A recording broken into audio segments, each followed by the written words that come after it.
Is 10 years old and loves to hear you guys applaud.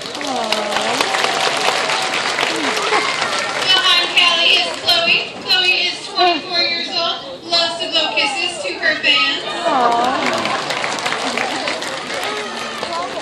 Now taking this show off today are two of our sea lions. The first is our biggest sea lion. His name is Andre and he is 18 years old. He's also Tiva's daddy. And just to let you know how big Andre really is, this morning he weighed in at about 600 pounds. Which seems pretty big, but it's actually really good for a male. They can be up to about 1,000 pounds.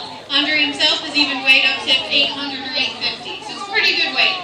Now also taking the show off is Skimmer, our oldest girl. Skimmer is 26 years old, and if she were in the wild, it would be pretty old for a sea lion. But here at zoos and aquariums, sea lions can actually live a little bit longer. They can live into their 30s. So she's probably got some years left in her. She's just taking this show off today.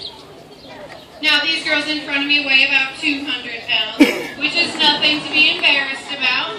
It's pretty good for a female. And Miss Tiva over here, she weighs between 65 and 70 pounds, but she'll get up to the size of these girls eventually.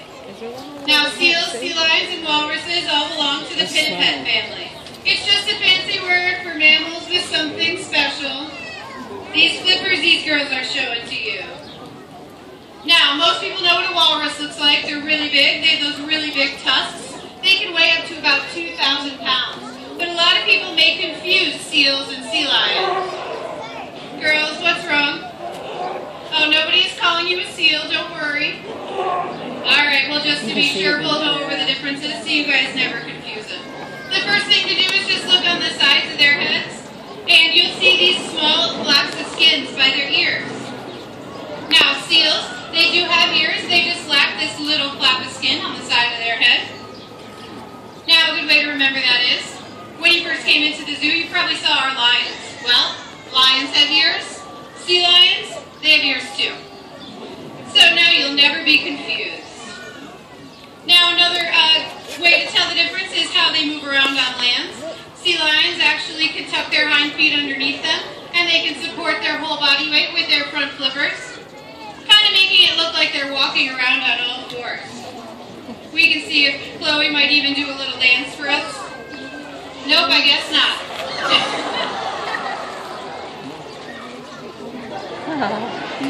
There we go.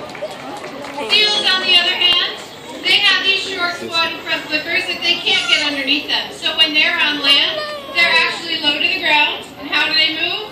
Kind of like a fuzzy little insect. Chloe does a pretty good seal impression. Now another difference is how they move in the water.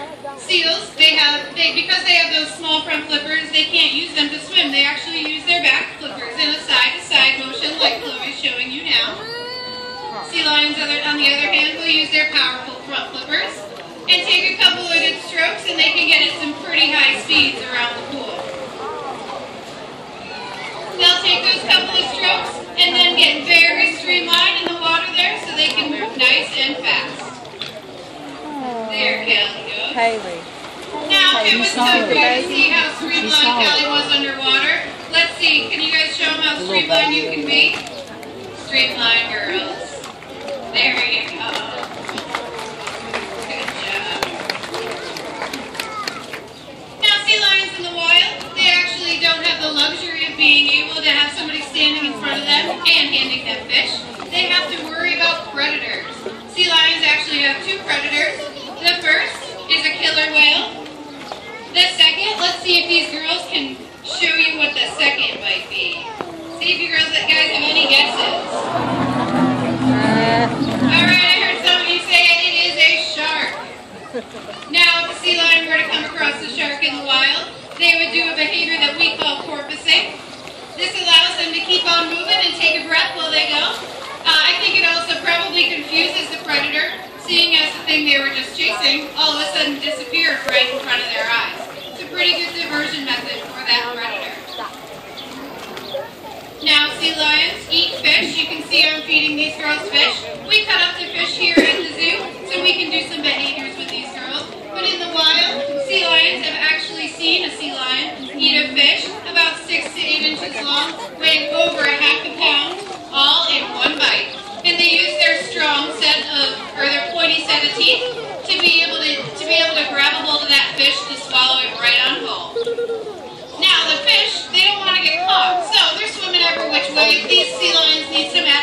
adaptations to help them catch the fish. Now, the first one is those strong front flippers, like I said, that helps them to move very fast in the water. Now, this morning I said these girls weighed in at about 200 pounds. Well, let's see, how strong are those front flippers, girls? Alright. They can support their whole weight with those front flippers. It allows them to move very fast in the water. Now, another thing that helps them to catch fish, those fish are swimming every which way, is their flexibility. Now, there's a test everybody can do to see how flexible you are compared to a sea lion.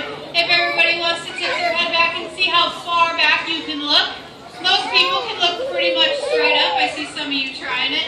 That's pretty good for us. I know, embarrassing, girls. Not very good for a sea lion.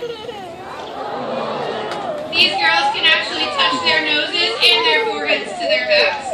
That allows them to be able to chase those fish around and catch them while they're schooling in the water. Be able to follow them every which way. Now, another adaptation that helps them to catch fish is those whiskers. They can actually move their whiskers forwards and back. They're very sensitive to any movement in the water. So they'll use those whiskers to find the fish while they're swimming in the water. They can use those whiskers to hunt fish in rock crevices and corners. Those whiskers will sense any small movement in the fish and show the sea lions just where those fish are. Now, I'm sure you guys are wondering how I'm getting these girls to do these behaviors I'm asking them to do. Well, we train using a form of training called operant conditioning. It's pretty much a positive-based training. Simply stated, we ask the sea lions to do something, usually with a hand signal. If they do what we want, they get a reward. Now, let's say I want the girls to turn around. I ask them to turn around. They both do what I ask. They both get a reward. That's great when they get the answer right. There's times when they get the answer wrong. There's times when they swim away from me and don't participate. There's even been times where we've had all 4 adult sea lions out here in the pool for a show, and all they've done is sleep. It makes for a pretty boring show, but there is one thing we could never do to these girls. We could never punish them. Girls, what are you talking about? Oh, spankings. We don't do any sea lion spankings here at the Memphis Zoo. We don't punish these girls. They're really big. They've got those nice strong teeth, and we wouldn't want them to get the wrong impression. We want to keep everything as positive as possible. Now, we train for a couple different reasons. The first is it gives these animals some great exercise.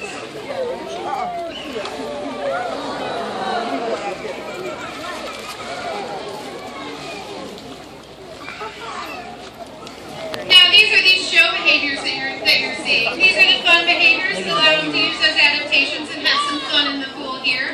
But we also train for another reason that might seem a little bit boring to you guys out there, but it helps us to take better care of the animals. It allows us to get up close to the animals. We can brush their teeth.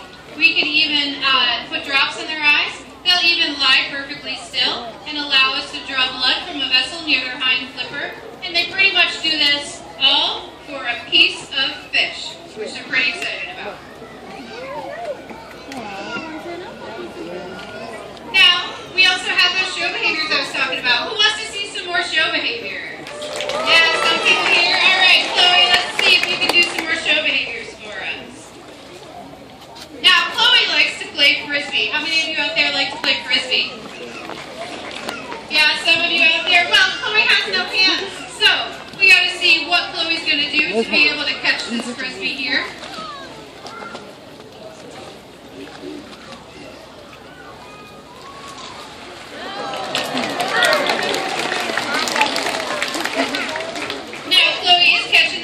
She's using that sharp, pointy set of teeth that she has to grab a hold of it. She uses that flexible neck to be able to catch that Frisbee right in the air. Now let's see if she can go 2 for 2.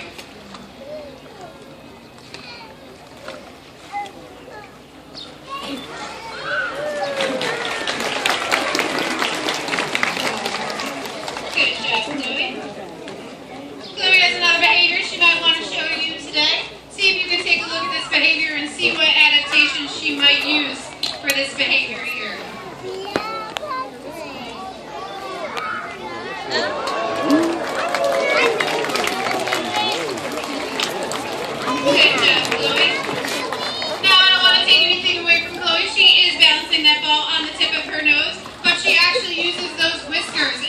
some help. Like I said, they're very sensitive and sense any movement. What they can do is sense any movement in that ball and keep it perfectly balanced right up there on her nose. Now that you know her secret, let's see if you can watch one more time and see how she does it.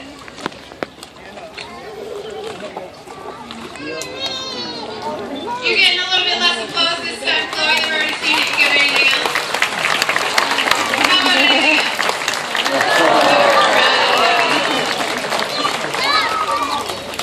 Well, we're getting near the end of our show here. I'd like to thank you for joining us here at the zoo. I do ask one thing before you leave. Make sure you take a look around you and see if you've left any trash behind. Like I said, a sea lion can swallow a fish about 6 to 8 inches long, which can make trash a little bit confusing. And if they were to get a piece of trash, it could make them really sick. Also, make sure you take a look and see if that piece of trash can be recycled. We do have recycling bins around the amphitheater, and you can look and see. And Chloe, you want to show